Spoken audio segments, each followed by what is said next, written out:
Jika ini benar, habislah parti Bersatu.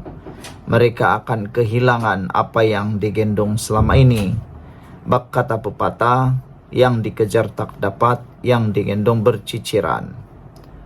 Menurut calon daripada Bersatu ini, yaitu Azizi Abu Naim, akta anti lompat parti tak akan terpakai. Saya tanding nenggiri guna logo PAS, kata Azizi. Azizi Abu Naim berkata beliau tanding pilihan raya guna logo parti lain dengan watika calon ditandatangani Setiausaha Agung PAS Taqiyuddin Hasan. Bekas adun Nenggiri Azizi Abu Naim mendakwa akta anti lompat parti tidak terpakai terhadapnya, memandangkan beliau bertanding menggunakan logo PAS dengan watika calon ditandatangani Setiausaha Agung parti itu walaupun menjadi ahli Bersatu. Katanya, perkara itu sudah dijelaskan kepada Presiden Bersatu Muhyiddin Yassin, memaklumkan telah berlaku kekhilafan terhadap tindakan parti ke atasnya, merujuk kepada terhenti keahlian kerana tidak patuh arahan parti. Memang jelas kita masa PRU 15 kita menggunakan logo PAS di kedua-dua pilihan raya, iaitu Parlimen Ahli Aziz juga Ahli Parlimen Gua Musang dan Dewan Undangan Negeri. Terdahulu saya bertanding untuk Dewan Undangan Negeri. Memang watika itu ditandatangani oleh Taqiyuddin selaku Setiausaha Agung PAS. Kita tidak nampak langsung kenapa Bersatu menghantar notis kekosongan yang perlunya Speaker Negeri Muhammad Amar Abdullah untuk menerima notis tersebut, sedangkan saya boleh isytihar pada masa itu, katanya menurut Esro Awani. Azizi juga memberi contoh bekas ahli Parlimen Pasir Mas Ibrahim Ali yang pernah bertanding bebas namun menggunakan logo PAS. Jadi pada masa itu tidak ada parti. Jadi saya boleh pastikan pada masa itu saya bukan Bersatu sebab saya menggunakan logo PAS, katanya. Azizi antara 6 ahli parlimen dan adun yang keahlian mereka dihentikan Bersatu kerana mengisytiharkan sokongan kepada Perdana Menteri Anwar Ibrahim serta Menteri Besar Selangor Amiruddin Syari. Adun Selat Kelang Abdul Rashid Ashari pula menyokong Amiruddin. Ditanya berhubung jangkaan keputusan Speaker Dewan Rakyat Johari Abdul, Azizi berkata statusnya bersama 5 lagi ahli parlimen kemungkinan diketahui selewat-lewatnya minggu depan. Katanya beliau sudah menerima notis daripada Johari untuk menjawab beberapa perkara dan dijangka menghantar jawapan bertulis minggu ini. Kita agak begitulah. Kalau ikut pada notis yang kita dapat, maklum maknanya. Parti dapat hantar notis kepada pejabat speaker minggu lalu.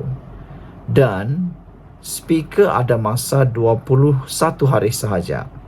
Sebagaimana yang diberitahu, jadi kita jangka minggu depan keputusannya akan diberitahu, kata beliau. Kalau ini benar, akta anti lompat parti tak terpakai, maka sia-sia sajalah perjuangan Parti Bersatu. Salam sejahtera. Terima kasih kerana menonton channel Nazilin Unity.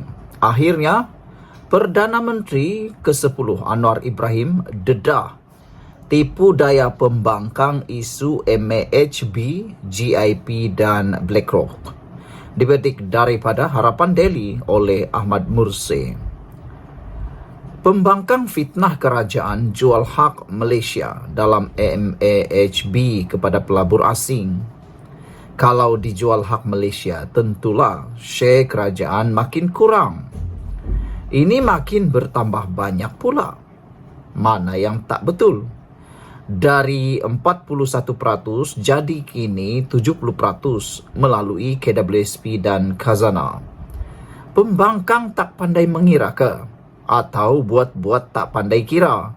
Kalau memang tak pandai kira, janganlah jadi ahli parlimen, jangan jadi YB. Ketika ini, 32% saham dipegang pelabur lokal. Pelabur luar pula memang dah pegang 27% dan pernah capai sehingga 45% tahun 2018. Tak bising pula pintu masuk negara dipegang pelabur luar. Selama ini, dengan 41% bukan kerajaan kawal sepenuhnya, MAHB pun. Tapi selepas ini, MAHB akan balik semula kepada kawalan kerajaan dengan 70% pegangan. Sejak 2012, KWSP dah ada kerjasama dengan GIP. Bahkan, KWSP juga ada kepentingan dalam Airport Gatwick dan Sydney. KWSP dah lama berunding dengan GIP untuk kerjasama ini dan rundingan telah selesai. Kerajaan tak pernah berunding dengan BlackRock pun selama ini. GIP ialah Global Infrastructure Partners. Hanya tahun ini tiba-tiba BlackRock kata berminat nak beli saham GIP. Itu pun belum diputuskan. Pelaburan GIP dalam MAHB ini kecil je. Hanya 5% dari keseluruhan profitnya, iaitu $112 bilion seluruh dunia sebagai pengurus infrastruktur terkemuka. Kepakaran itu yang nak dibawa masuk selain nak suntik dana. Perdana Menteri ke-10 Anwar Ibrahim kata, modal yang akan masuk RM10 bilion jika kerjasama dengan GIP ini dibuat. Boleh guna untuk majukan perniagaan MAHB dan bangunkan lapangan terbang.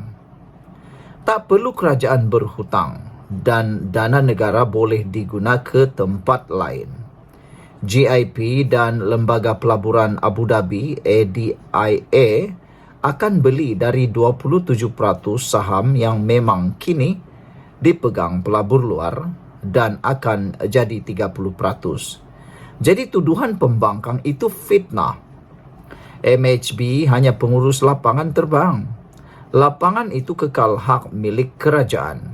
Sama seperti lapangan terbang Sibaha, Gökçen, Istanbul yang MAHB urus. Lapangan itu masih kekal milik kerajaan Turki. Tawaran dibuka pada banyak pihak. Dari 145 syarikat yang layak, hanya 5. Tapi yang setuju dengan syarat kerajaan hanya GIP, iaitu syaratnya CEO dan pengurus serta saham majoriti kita yang pegang. Tak banyak yang sanggup. Masa pembangkang tebuk atap pada tahun 2021, KWSP berunding terus dengan BlackRock. $600 juta dana patuh syariah terbesar dalam sejarah diserah kepada BlackRock untuk diuruskan. 10 hari sebelum itu, Gaza diserang. Halal pula. Mana semua walaun. Nak ulang sekali lagi. Masa tebuk atap tahun 2021, KWSP berunding terus dengan BlackRock. $600 juta dana patuh syariah terbesar dalam sejarah diserah kepada BlackRock untuk diuruskan. 10 hari sebelum itu, Gaza diserang.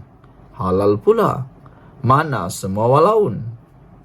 Kerajaan Madani paling tegas halau syarikat Israel. Kapal yang masuk zaman tebuk atap pun dihalang zaman Madani. Tapi kalau syarikat besar yang pro-Israel nak dihalau, bukan Google je, bukan BlackRock je, Apple, Google, Microsoft, Nvidia, Intel, Facebook yang kuasai WhatsApp dan Instagram, semualah kena halau keluar.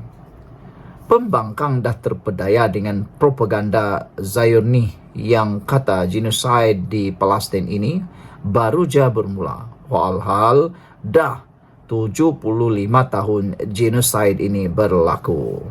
Sekian untuk kali ini. Jangan lupa tinggalkan komen anda, tekan butang subscribe. Kita jumpa lagi. Bye-bye.